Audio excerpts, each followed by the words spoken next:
Ei, gente, boa noite. Ei, professora Raquel.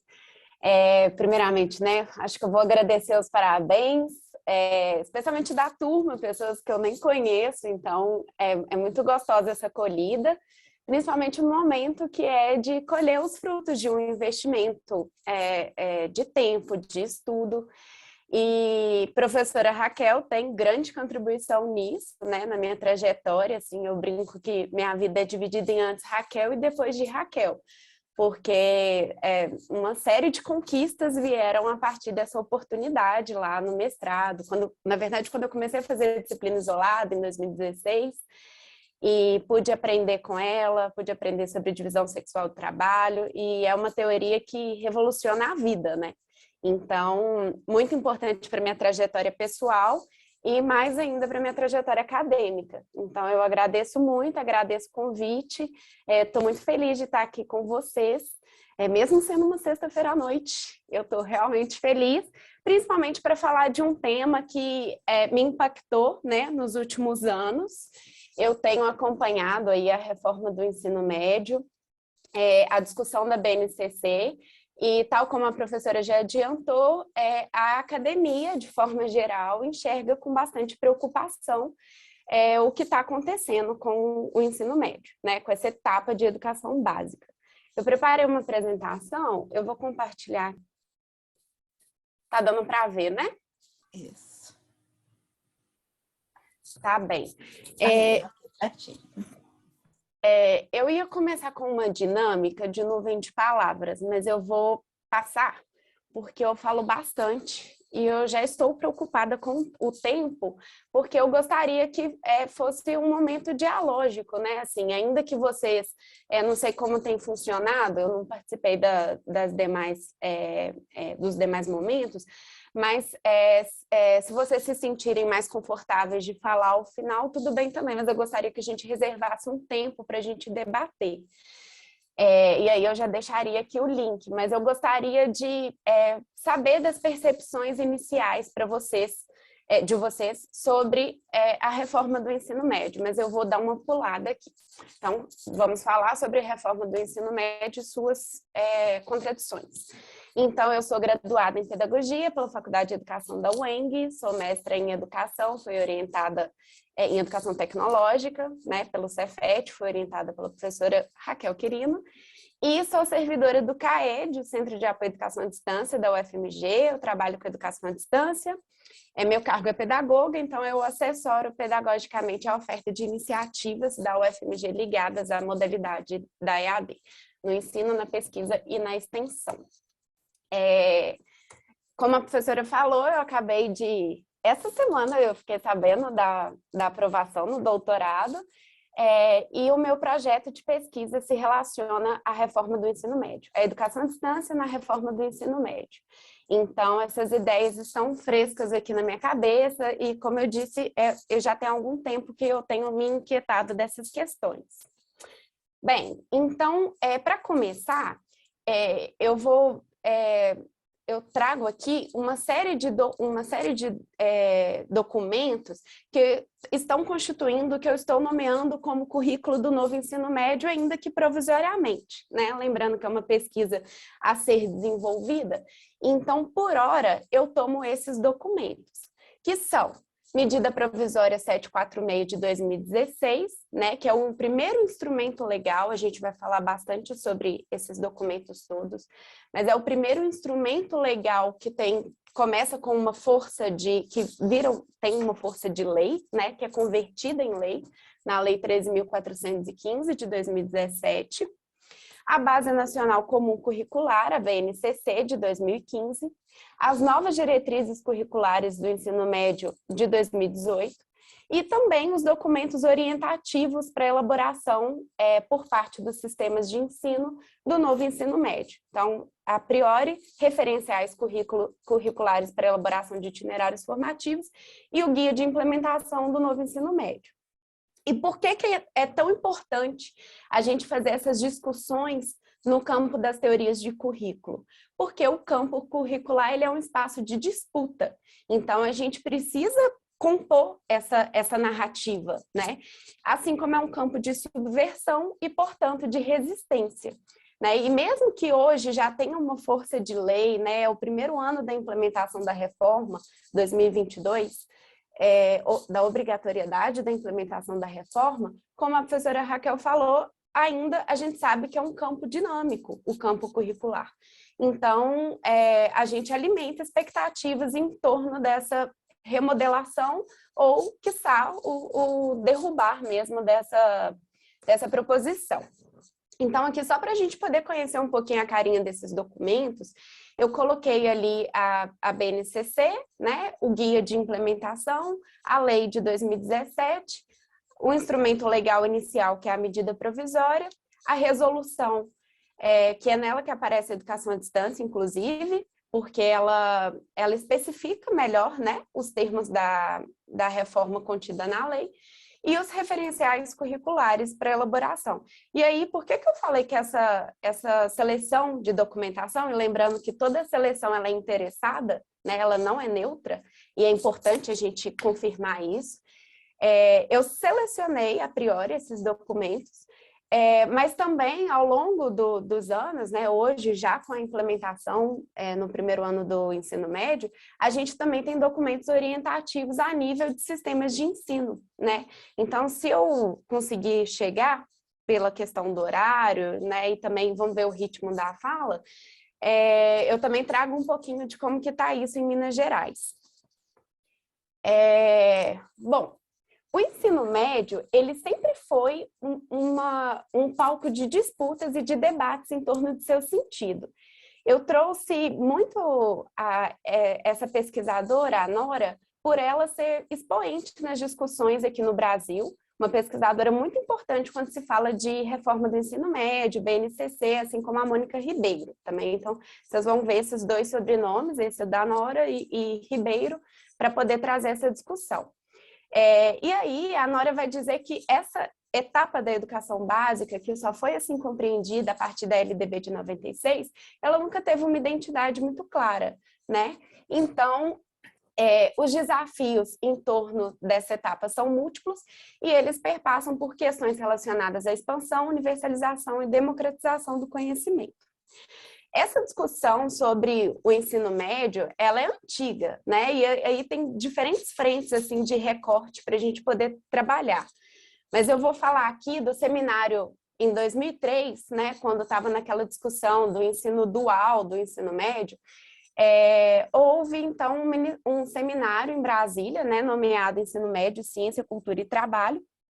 E nesse seminário, já tinha o intuito de debater e de propor uma política de educação pública, tendo como centro duas problemáticas. A primeira, a gente precisa enfrentar a fragmentação curricular, né? A gente contava com 13 disciplinas do ensino médio, assim como a gente precisa colocar no centro desse debate a categoria juventudes, né? Que eu acredito que a Silvia tenha trazido um pouquinho quando ela fala das medidas socioeducativas, né, ela trabalha muito com essa categoria juventudes, que são múltiplas. Essas juventudes que frequentam a escola pública brasileira, né? Então, qual ensino médio a gente quer fazer e para qual juventude? São questões reais, né? São problemáticas antigas, e o que a gente vê é que a solução, ela perpassa por questões estruturais, e não apenas de forma, né? E a gente vê com essa proposição de reforma uma extrema preocupação com a forma, sendo que a gente está num país que tem questões estruturais graves para a gente corrigir. E aí também eu gostaria de lembrar assim, que uma crítica, uma leitura, né, que tem sido feita sobre a reforma do ensino médio, é que ela guarda uma coerência com a precarização do trabalho, né, em estreita relação com a reforma trabalhista. Então, quando a gente fala lá de empreendedorismo, né, a juventude e o empreendedorismo, tem uma paridade com a uberização no mundo do trabalho. E a mesma coisa a ideia de projeto de vida, né? Porque ela é individualizante. A gente coloca no jovem a responsabilidade por seu sucesso ou por seu fracasso. O que, para uma compreensão de ensino médio como etapa da educação básica, é no mínimo muito perversa essa lógica, né? E outra coisa também que eu gostaria de chamar a atenção é que o Temer, né, a gente vai começar ali a fazer um recorte temporal, dizer da medida provisória de 2016, né, quando a gente estava pós-impeachment, né, pós-golpe da presidenta Dilma, quando o Temer está ali na cerimônia de lançamento do novo ensino médio, em 2017, ele inicia sua fala dizendo que a gente está só começando o futuro, que é o começo de uma grande mudança, né? Que a gente precisava retomar esse assunto que estava há quase 20 anos parado. E ele cita um exemplo, assim, né? Ele está achando que ele está contribuindo com a fala dele para essa ideia de que a gente precisa reformar o ensino médio. E aí ele cita que na cidade dele, quando ele cursava o ensino médio, só tinha o ensino científico e ele queria cursar o clássico. E aí, né, como os pais dele tinham condições de arcar com essa mudança, ele muda de cidade para poder cursar o ensino médio clássico, né? Então, ali ele já mostra que a liberdade, essa liberdade de escolha vendida, né, assim, propagada, difundida, midiática, ela, na verdade, ela está ligada a condições financeiras, a condições de acesso e de permanência, né? O que é uma crítica contundente e que nós vamos falar adiante. Bem, então... então essa necessidade de se construir um currículo menos fragmentado, mais integrado e capaz de permitir uma compreensão densa de um mundo cada vez mais complexo, ela já havia sido sinalizada, né? E aí vem essa proposição com essa justificativa. Lá no Plano Nacional de Educação de 2014, que vigora, que é planejado para o próximo decênio, 2014 a 2024, já apontava a necessidade da renovação do ensino médio, trazendo abordagens interdisciplinares, com currículos flexíveis e diversificados. Então, já tinha ali uma noção de que haveria uma previsão de conteúdos obrigatórios e de conteúdos eletivos, né? E a indicação da elaboração de uma base nacional como curricular, né, válida para todo o território nacional, e que tivesse uma expansão gradativa do ensino médio integrado ao ensino profissional. E também, no plano nacional também, previa também a necessidade de que o professor e a professora a atuar nessa etapa da educação básica tenham uma graduação em licenciatura, né? Isso é muito importante, a defesa disso. Adiante a gente vai ver que também está mexendo nisso daí. A seguir, eu coloco então uma fotinha aí do lindíssimo presidente Temer, com essa cara fechada, e o ministro da Educação Mendonça Filho, quando eles estavam lançando o projeto do novo ensino médio, e aí eu queria lembrar um pouquinho do currículo do Mendonça Filho. Ele é ligado ao Partido Democrata de Pernambuco, né? Ele tem uma trajetória política no estado do Pernambuco, então ele foi governador, deputado estadual, deputado federal, e ele então foi licenciado para poder cumprir o mandato de deputado federal. A formação dele é administração, né? Atualmente ele é consultor da Fundação Lehman. E aí a gente vai começando a entender essa presença do capital privado nas políticas educacionais, né? E quão problemático isso é. Ele foi também coordenador do Comitê Pró-Impeachment da presidenta Dilma, e também teve uma notícia que na época ficou bem divulgada, de uma tentativa de censura de uma disciplina de um professor da UNB que trabalhava, né, a questão do golpe de 2016 na disciplina. E aí ele acionou na época a AGU, TCU, o Ministério Público, dizendo de improbidade administrativa e de proselitismo ideológico, né? Então, como se a universidade estivesse sendo utilizada, a máquina pública e a universidade, para um proselitismo ideológico. Então, esse é o senhor que estava, à época, à frente do Ministério da Educação. E aí, então, como eu falei, nós vamos fazer aqui um recorte temporal, né, para a gente poder situar cronologicamente onde se situa essa discussão. A gente está falando do governo do presidente Michel Temer, que foi marcado por processos reformistas, entre aspas, que nessa época reformista que tem um caráter de revés, e consolidam no seu bojo projetos antidemocráticos que contrariam o entendimento da educação como bem público.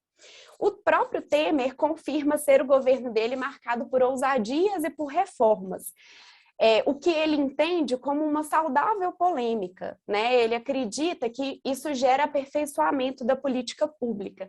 Então, é mais ou menos numa lógica de a gente faz algum instrumento com força de lei e esse instrumento passa por um auê, né, de discussão e aí a gente adequa o que tiver de adequar. E, então, é nessa lógica que promulgada uma medida provisória, 746 de 2016, alterando a LDB de 96, trazendo essas justificativas, né, que eu falei, de flexibilização curricular e de modernização da educação, mas que, na verdade, a gente vê que ela se configura num atendimento aos interesses do setor privado. Então, sob a aparência de um novo, o ensino médio, na verdade, ele é reorganizado numa reedição perversa da reforma implementada na década de 90. A medida provisória, vamos falar sobre medida provisória. Essa é uma maneira incomum de trazer mudanças tão profundas, né? Mudanças que acontecem em um tempo muito curto. Desconsiderou-se, nesse contexto, a discussão que, desde 2012, vigorava na Câmara dos Deputados sobre a reforma, bem como o projeto de lei de 2013, de autoria do petista Reginaldo Lopes, né, até cotado aí por alguns nomes para ser ministro da Educação agora no governo Lula, cujo teor foi discutido no Ministério da Educação lá na gestão do Aloysio Mercadante. A medida provisória, ela é uma herança do decreto-lei lá da época da ditadura, né? E por isso assusta tanto, porque é o executivo comandando o parlamento, né? O que é extremamente incomum. Uma vez promulgada, uma vez editada, ela começa a correr e em 120 dias o Congresso tem que tomar uma decisão. Então, o que a gente vê que é um instrumento brutal em termos legislativos, né? E também gostaria de lembrar que essa discussão, ela é antiga, ela, como eu falei, né, de a necessidade de uma reforma, mas lá no governo Dilma, né, por mais que elas eram, sim, discussões contraditórias, né, para a proposta de governo, mas elas ainda se atentavam ao direito da educação, a educação como um bem público. E a partir do Temer é que a reforma, então, ela tem essa preocupação com a formação de trabalhadores para o mercado de trabalho, né, e é um trabalho que agora tem um caráter desregulamentado. Desde então, estudiosos, né, especialistas na temática vão apontar que o Brasil ele não tem um projeto de crescimento econômico, né? Desde 2016 ele tem um amplo projeto de concentração grave de renda. E aí o resultado disso é uma política de educação que não só não confronta, como converge para essa narrativa. Então, o que se discute é que a gente precisa de uma economia a serviço de pessoas e não o contrário, né? Bom, então, continuando esse recorte temporal, a gente lembra que tem uma BNCC aí que está no forno desde 2015, e o respaldo dela está lá no PNE, como eu já disse. Nessa época, 2016, os documentos eles já tinham passado por uma consulta pública e compõem uma segunda versão. Mas é nesse momento do governo Temer que os empoeirados discursos, né, assim discute a Mônica Ribeiro, eles ganham força. A Mônica Ribeiro, ela centra muito as atenções dela de pesquisa para a BNCC e ela adverte, né, que é extremamente...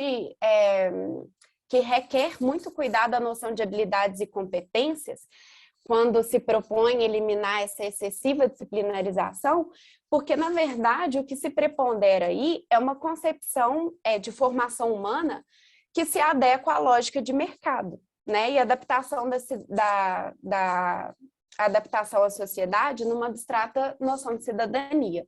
Então, ela fala das habilidades socioemocionais, por exemplo, que são trazidas na BNCC, que tem um caráter de controle de comportamento, né, no sentido de opressão mesmo de pessoas, assim, o que é extremamente problemático quando a gente pensa em processos de ensino e de aprendizagem. Bom, então, continuando, medida provisória que em 120 dias corre essa discussão no parlamento e é feita, então, a Lei 13.415 de 2017 e com a efetividade da lei, gera uma estruturação de um Programa Nacional do Livro Didático Adaptado, assim como é aprovada a BNCC, a versão final, né, da BNCC, e as novas diretrizes curriculares do novo ensino médio, datada de 2018. Bom, adiante, eu vou trazer um pouquinho, assim, como é a reforma, né, quais são os pontos da reforma e qual é a discussão em torno disso. Então, a gente vai conhecer melhor os itens da reforma adiante. Mas um primeiro raciocínio aqui que eu queria conduzir é a questão de financiamento. Adiante eu vou falar melhor. Mas a reforma do ensino médio, ela é financiada por meio de empréstimos patrocinados pelo Banco Interamericano de Desenvolvimento, com apoio do Banco Internacional para Reconstrução e Desenvolvimento, que é uma extensão do Banco Mundial. Então, né, na verdade, assim, a gente deveria estar aqui fazendo uma reforma de base, uma reforma estrutural, para depois a gente pensar na forma, né? O que está acontecendo não temos dinheiro, e a gente vai falar um pouco mais desse contexto de PEC 95, e aí a gente pega dinheiro lá de uma extensão do Banco Mundial. E essas instituições privadas, elas visam flexibilizar, que estão presentes massivamente aí na reforma, elas visam flexibilizar o caráter da escola por meio do enxugamento dos currículos e desonerando o Estado no atendimento de demandas populares. Então, a gente vê formando aí um neo-ensino médio para um neoliberalismo. Está em curso, então, processos de precarização e de mercantilização da educação pública. Né? Eu diria assim, que essa é a principal defesa dessa apresentação, de que a reforma do ensino médio ela atende a uma precarização e uma mercantilização da educação pública. Recebeu e recebe amplo apoio de grupos empresariais. Eu trouxe ali uns prints desses movimentos daqui, né? São organizações não governamentais, movimentos da sociedade civil. Todos possuem em sua base, tem até um ou outro professor lá nessa composição, assim, né, de muitas vezes conselho deliberativo, consultivo, mas ela tem a presença de grandes empresários, né, movimentos todos pela educação, Instituto Reúna, a Fundação Lehman, que tem lá o Mercadante, movimentos pela base. São grupos heterogêneos, né? São grupos diversos, mas tem uma percepção comum de que o modelo da gestão empresarial ele pode ser usado para poder reformar a educação. Então, a implementação desse modelo de empresa nas atividades, nas atividades pedagógicas.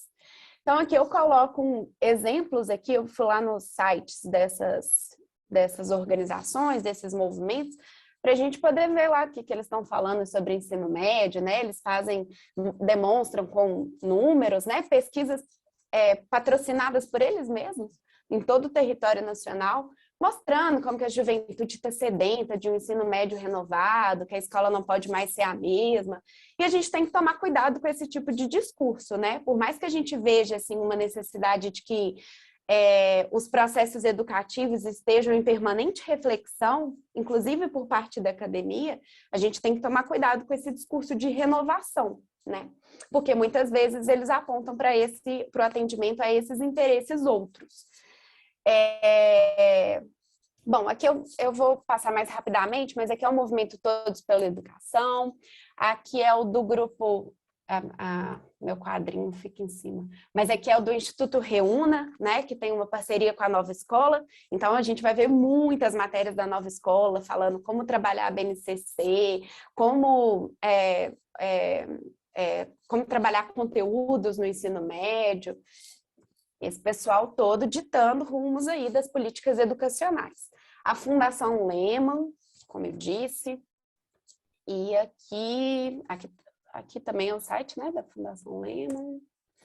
Bom, então, o que mudou na LDB a partir, então, da reforma do ensino médio? A partir, então, da Lei 13.415, de 2017, são 6 artigos importantes modificados, né? O 24, 26, 36, 44, 61 e 62. E ainda introduz um novo artigo, que é o artigo 35A. No seu conjunto, o que eles retiram na prática? A eficácia de normas legais existentes que fortalecem uma formação humana integral, a valorização dos profissionais da educação e a autonomia pedagógica das unidades escolares. Então, sob um aparente esforço de criar um sistema nacional de educação, né, integrado, que a gente dissesse de uma parte, de um currículo mínimo comum para todo o país, na verdade, forja uma perda de autonomia pedagógica das unidades escolares. As DCN, as Diretrizes Curriculares do Novo Ensino Médio, de 2018, elas modificam o artigo 5º, 6º, 10º e 11º, 12º, 17º e 15º e o artigo 32. É porque eu selecionei esses aqui, porque mais ou menos são os temas que a gente vai trazer aqui, né? Que seriam os princípios do ensino médio, definições conceituais sobre essa etapa da educação básica, qual que é a estrutura curricular desse novo ensino médio, itinerários formativos, eixos estruturantes, questões de carga horária, né? Uma modificação na carga horária, a possibilidade da educação à distância, né? Da modalidade da EAD, e o exame nacional, o Enem. São princípios que visariam a proposta pedagógica, eu coloquei esse visariam, né, no sentido de um vislumbre que não é efetivo. Então, quais seriam os pilares do novo ensino médio? A questão do projeto de vida, que a gente já comentou, né, que ela é individualizante. Uma perspectiva de resolução de problemas, de interdisciplinaridade e de formação integral, né? Que a gente, na verdade, formação integral, eu estou falando os princípios que visariam, mas a gente vai entender melhor como que essa questão de ensino integral aí. Então, qual é a justificativa de tornar o ensino médio mais atrativo, né? Permitindo o jovem escolher qual itinerário formativo você quer seguir, né? Qual que é a sua vocação, qual que é a sua habilidade, com o intuito de ampliar a oferta do ensino médio em tempo integral e aumentar esse aspecto profissionalizante do ensino médio, é proposta, então, essa reforma. Então, temas para reflexão. Primeiro, escola em tempo integral. O ensino médio seria dividido, então, entre duas partes. A BNCC, que é a parte comum, e os itinerários formativos. Os itinerários formativos versariam sobre linguagem e suas tecnologias, matemática e suas tecnologias, ciências da natureza e suas tecnologias, ciências humanas e sociais aplicadas e formação técnica e profissional. Então, esse 5º itinerário aí formativo possível. O ensino médio em tempo integral, né, que é diferente de uma formação integral, está sendo, então, proposta num contexto que não assegura investimento suficiente para condições de acesso e de permanência. E isso é mais perverso ainda quando a gente pensa no período noturno e na educação de jovens e adultos. Então, no ensino regular noturno e na educação de jovens e adultos. Então, a gente vê que, mais uma vez, a lei está atuando na forma, né? E não na questão estrutural. Por quê? Ela determina uma série de demandas que não têm respaldo estrutural. Lembrando que a gente está falando aqui, eu comecei a falar ali do governo Temer, né, que é marcado por essa série de reformas, mas aí a gente tem uma série de medidas, assim, reforma do ensino médio, reforma previdenciária encaminhada, privatizações em massa acontecendo, e PEC 95, que congela por 20 anos o teto de gastos, né, em relação à educação e à saúde. Então, como que a gente congela recurso e expande o tempo do aluno na escola? Né? No mínimo um contrassenso, no mínimo uma coisa não aplicável, teórica, virtual e não real.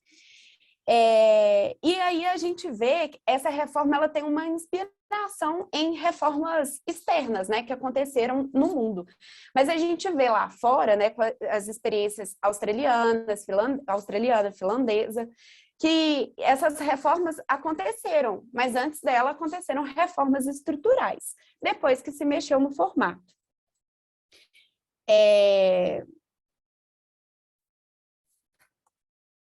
E aí, para a gente poder ir tomando posse, né, do que versa a legislação e não ficar uma coisa maçante, então eu vou pincelando ali uma crítica e um conteúdo, assim, uma coisa que está lá na reforma.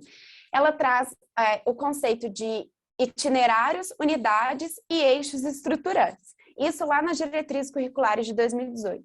Então, o itinerário seria cada conjunto de unidades curriculares ofertadas pelas instituições e redes de ensino que possibilitam ao estudante aprofundar seus conhecimentos e se preparar para o prosseguimento dos estudos ou para o mundo do trabalho, né? Lembrando, então, dessa afinidade da reforma do ensino médio e a formação de trabalhadores e trabalhadoras, e contribuir para a construção de solução de problemas, né? Lembra lá dos princípios que visariam a proposta pedagógica? Específicos da sociedade. Ela traz a ideia de unidades curriculares, são elementos com carga horária pré-definida, formados pelos conjuntos de estratégia, cujo objetivo é desenvolver competências específicas, e elas podem ser organizadas por áreas do conhecimento, por disciplinas, módulos, projetos, outras formas de oferta. E os eixos estruturantes, que vão aí integrar os diferentes arranjos dos itinerários formativos. E aí, os itinerários formativos, eles devem passar, então, necessariamente por um ou preferencialmente por todos esses eixos estruturantes. Então, para ficar mais claro ali, os itinerários formativos, né, eles visariam o aprofundamento, a solução de problemas, integrariam as áreas do conhecimento e pautam na necessidade do mundo do trabalho. Na verdade, também essa é outra falácia, né? Que não se trata de mundo do trabalho, sim mercado de trabalho. A discussão do mundo do trabalho, ela envolve uma série de conceitos e de visões diferentes do que a reforma, do que prepondera na reforma. E ali, então, os eixos estruturantes que são envolvidos com processos criativos, a questão do empreendedorismo jovem, a mediação e intervenção sociocultural e a investigação científica. Um outro tema para reflexão é que inicialmente havia sido retirada a obrigatoriedade da educação física e da educação artística lá na medida provisória. E aí uma série de discussões, de movimento da sociedade civil surgiram a partir dessa retirada. E aí na Lei 13.415, ela vai aparecer a educação física, a arte, a sociologia e a filosofia como estudos e práticas. O que seria isso? Os conteúdos, eles podem ser ensinados, diluídos em outras disciplinas, né, diluídos em outros componentes, e não mais tem esse caráter de componente curricular específico, né? Então, assim, principalmente quando a gente pensa na formação sociológica, filosófica, a gente está contribuindo aí para um jovem que pensa criticamente, né, que dá conta, inclusive, de se posicionar perante uma política educacional perversa.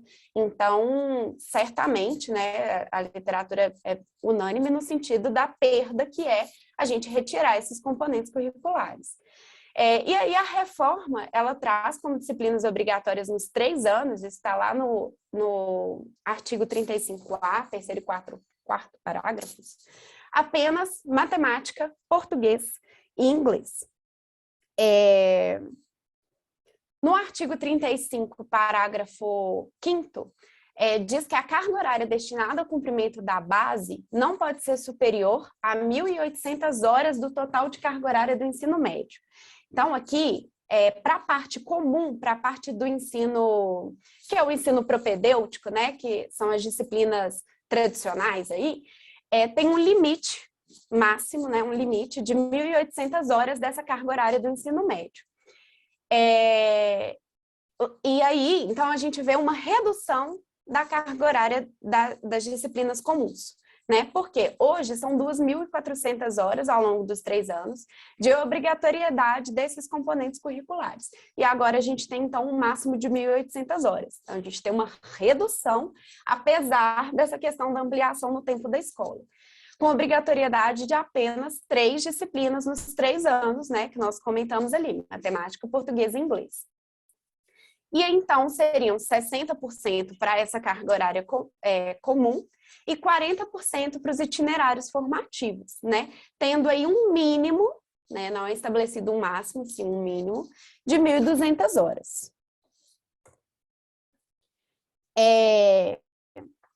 Retomando, então, essa questão da carga horária, quando a gente fala do ensino médio em tempo integral, né, que o que está acontecendo é um esticar de tempo na escola. Quando a gente está pensando nesse contexto que não é assegurado investimento suficiente para ter condições de acesso e de permanência, principalmente quando a gente pensa nos alunos do ensino médio regular, noturno, e na educação de jovens e adultos, isso diverge da compreensão de educação integral. Né? A educação integral, ela compreende o sujeito em suas múltiplas dimensões, as dimensões intelectuais, físicas, emocionais, sociais e culturais. Tem-se um entendimento nesse contexto de educação integral que a gente precisa construir um projeto coletivo que é compartilhado com crianças, com jovens, famílias, educadores, gestores e a comunidade em geral. A gente deve, então, diversificar as oportunidades de aprendizagem para que a gente possibilite esse desenvolvimento nas suas múltiplas competências e habilidades. Então, a gente precisa diversificar o currículo e, principalmente, gente, compreender que a educação ela acontece não apenas dentro da escola. Então, é tornar os muros da escola permeáveis ao conhecimento do território, né? Então, tem toda essa discussão de pertencimento, né, dos saberes dos territórios, das comunidades, o reconhecimento, né, desses conhecimentos populares. Então, a gente vê que é completamente distante dessa concepção de esticar o tempo da escola, né? A educação em tempo integral, ela também tem essa dimensão de tempo, né? De tempo ampliado, mas não somente, e não necessariamente, e não somente. E aí também eu trago aqui que nos discursos do Temer, ele sempre afirma essa questão de tempo integral, mas atrelando a uma concepção assistencialista, né? Então, ele fala assim, que os mais pobres permanecem num país como carente como o nosso, os mais pobres permanecem em tempo integral na escola e vão receber também um auxílio social, né? Então, é uma visão deturpada de escola integral, tendo essa associação aí meramente à questão assistencialista, que sim, é muito importante, obviamente, mas não se reduz a ela. Então, a gente vê que esse governo não entende de educação. Aí eu trago, então, possibilidades de arranjos curriculares, né? Como eu disse, para a gente poder sempre ali pegar um aspecto do que diz a lei e a gente problematizar, fazendo esse movimento para não ficar muito cansativo. Então, ali eu trouxe uma possibilidade de arranjo curricular, né? E aí são várias as possibilidades da gente articular a necessidade de 3.000 horas para os 3 anos, conjugado com 60% de base nacional comum curricular, né? E aí o máximo de 1.800 horas, e 40% da carga horária para os itinerários formativos, com esse mínimo, então, de 1.200 horas. Redução da carga horária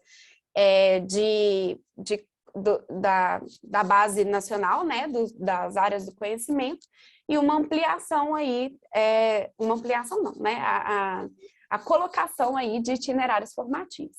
Então, aí eu dei um exemplo, não vou me apegar a ele, mas é só para a gente poder ver como que seria possibilidade de distribuição dessas 3.000 horas. Então, você pode ter ali, por exemplo, no ensino médio, ficou muito clara essa letra, mas ali ensino médio, primeiro ano, segundo ano e terceiro ano. Então, ali eu vou distribuir 1.000 horas de base no primeiro ano, 400 no segundo, 400 no terceiro. Cheguei a 1.800. Não vou trabalhar itinerários formativos no primeiro ano, vou trabalhar 600 horas no segundo, vou trabalhar 600 horas no terceiro, cheguei a 1.200. E ali outros exemplos, né, de possibilidades de arranjos curriculares.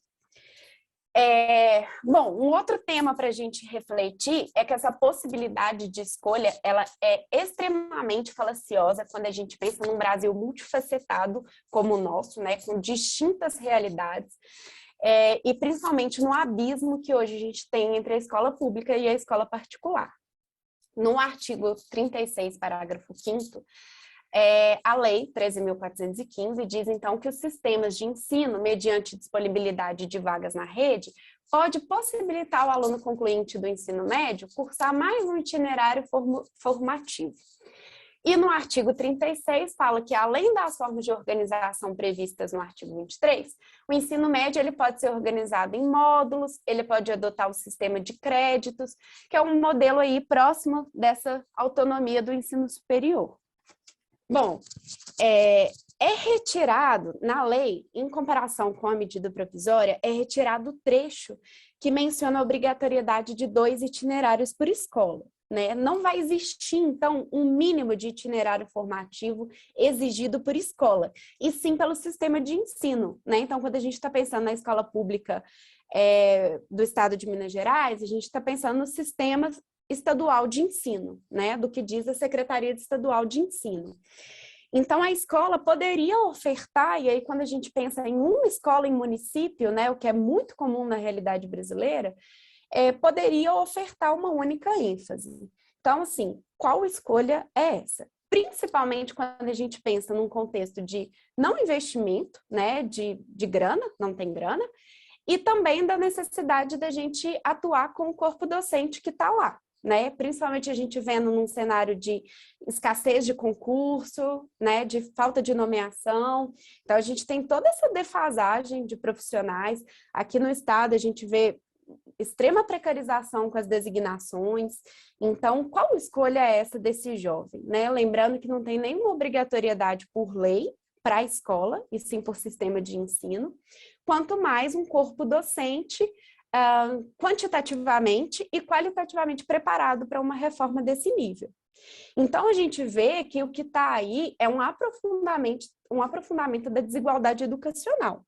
Porque, certamente, e a gente sabe que isso está acontecendo, as escolas particulares de elite, elas vão ofertar uma formação completa, né? Assim, no sentido de diversificada, e a pública fica desobrigada disso, né? Então, esse abismo educacional que não é considerado quando se propõe uma lei que atua na forma. Também não vou passar, mas eu vou deixar depois no chat. Eu coloquei aqui 4 vídeos que estão sendo veiculados na mídia desde 2016, né, desde 2016, 2017, aí com a medida provisória e com a Lei 13.415, de jovens, youtubers, né? Não sei se vocês se lembram, mas o Felipe Neto foi envolvido numa polêmica na época, que ele havia sido pago para fazer uma publi e não sinalizou que era uma publi sobre a reforma do ensino médio. Mas a gente vendo essa questão da possibilidade de escolha, né? Os jovens falando, eu quero seguir para tal caminho, eu quero para aquele. Agora com o ensino médio vocês terão essa possibilidade. Então eu coloquei ali 4 propagandas, né, do ensino médio, como que isso está sendo veiculado na mídia, trabalhado massivamente em reportagens audiovisuais, textuais, né?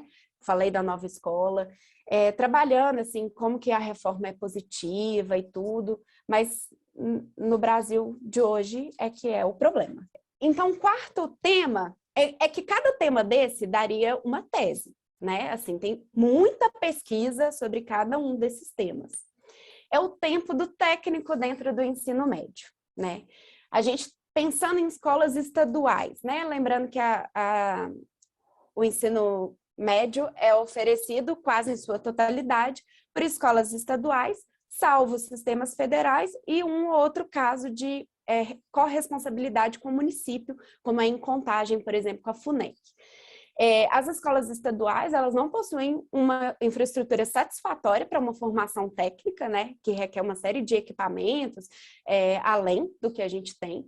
E aí, então, aparece a possibilidade de parceria com instituições privadas, né? A legislação trata, então, dessa possibilidade de fazer uma parceria com instituição privada. Aparece aí, e aí é um outro aspecto que adiante eu vou falar, que é da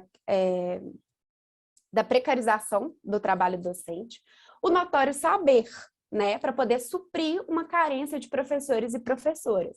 No artigo 61, vai falar lá dos itinerários de qualificação profissional, que, na verdade, são de baixa complexidade e ofertados de maneira extremamente precária. Coloca em risco o modelo mais bem-sucedido de ensino médio, que é o ensino médio integrado, e aí por isso que eu falei que tem uma discussão densa sobre isso, o mestrado em educação tecnológica, inclusive, toma posse dessa discussão, né, da discussão da escola dual, o ensino propedêutico lá, na época, né, da criação da escola técnica, o ensino propedêutico na formação das elites, né, e o ensino técnico aí para a formação de trabalhadores, né? O Cefet não trabalha com essa concepção aligerada, né? Uma concepção dual no sentido de mente que pensa e mão que faz. A concepção hoje vigente no Cefet e nos institutos federais é de uma concepção integrada, de formação geral básica, né, que é fundada no princípio de trabalho, de ciência, cultura e tecnologia, e a educação profissional em nível técnico. Bom, essas questões, elas dialogam com aquele acentuar da desigualdade que eu vinha falando. Por quê? Com a demanda da empregabilidade precoce por parte de jovens de camadas, oriundos de camadas mais populares, a gente vê que por essa demanda da empregabilidade precoce, eles vão acabar optando por um percurso profissionalizante. E aí, mais uma vez, isso na história da educação brasileira, isso a gente é cena já repetida, a gente vê o ensino propedêutico para quem não consegue depender tanto de uma empregabilidade precoce. E lembrando que a Organização Internacional do Trabalho, ela é contra essa empregabilidade precoce dos jovens, justamente por ter uma relação aí com subempregos, né? Ela vai apontar uma trajetória profissional prejudicada desses jovens que ingressam precocemente no mundo do trabalho, ali por uma questão de sobrevivência. Lembrando, então, que esse primeiro emprego, ele tem uma tendência de marcar a trajetória profissional desses estudantes, desses e dessas estudantes. E aí, há projetos de lei tramitando na Câmara dos Deputados, de maneira a aproveitar horas do trabalho para efeitos da integralização dessa carga horária do ensino médio. E aí, mais uma vez, então, a gente vê que o acesso ao conhecimento propedêutico restrito a uma camada da população. E isso, quando a gente pensa que escolas públicas correspondem a 80% das matrículas do ensino médio do país, cabe muita reflexão. A reforma, então, ela vai delegar os sistemas de ensino e as formas até pelo cumprimento dos objetivos, e aí distanciando do que previa lá o Plano Nacional de Educação, né, para o próximo decênio, quando vislumbra-se a formação de um Sistema Nacional da Educação. O que está sendo retomado aqui é uma visão reducionista de itinerário formativo, uma formação técnica e profissional dual dentro do ensino médio, e a parceria aí, então, com o ensino privado, usando, inclusive, recursos públicos, recursos do Fundeb para essas parcerias. Mais uma vez, o que está acontecendo é transferindo a responsabilidade do Estado na garantia de uma oferta de educação pública, gratuita e de qualidade para agentes do mercado que têm interesses outros, né, naturalmente. E aí, dentro desse firmamento de parceria com instituições privadas, a gente vê aí a EAD, né? Essa modalidade que eu tenho respeito por eu trabalhar com essa modalidade e vislumbrar possibilidades de uso da educação à distância em processos formativos, né? Aqui, por exemplo, a gente está tendo uma aula remota, um encontro síncrono, e a gente conseguindo dialogar, né, com certos prejuízos e também com certos benefícios. Mas como modalidade, ela resulta de uma história, ela reclama certas condições e ela precisa ter um tratamento, uma formação, um olhar específico, algo muito distante do que está sendo colocado aqui, né? Normalmente, quando se quer baratear a educação, baratear processos de educação, lembram da educação à distância, que é muito perverso para a modalidade que eu tenho um carinho profissional, né? Eu fui lotada lá no CAED, então eu tive que desenvolver esse carinho. E é como eu disse, né? Para certas, aqui, por exemplo, a gente está tratando um nível de pós-graduação, né? Então, em alguns contextos, ela funciona muito bem, né? Mas aqui o que a gente está vendo não é isso. E aí, a outro ponto que eu tinha chamado a atenção é a questão de financiamento, né? Porque após a elaboração da lei do congelamento de teto pela PEC 95, capta então recurso lá do Banco Interamericano de Desenvolvimento. Eu não coloquei aí no slide, mas a questão da educação à distância é porque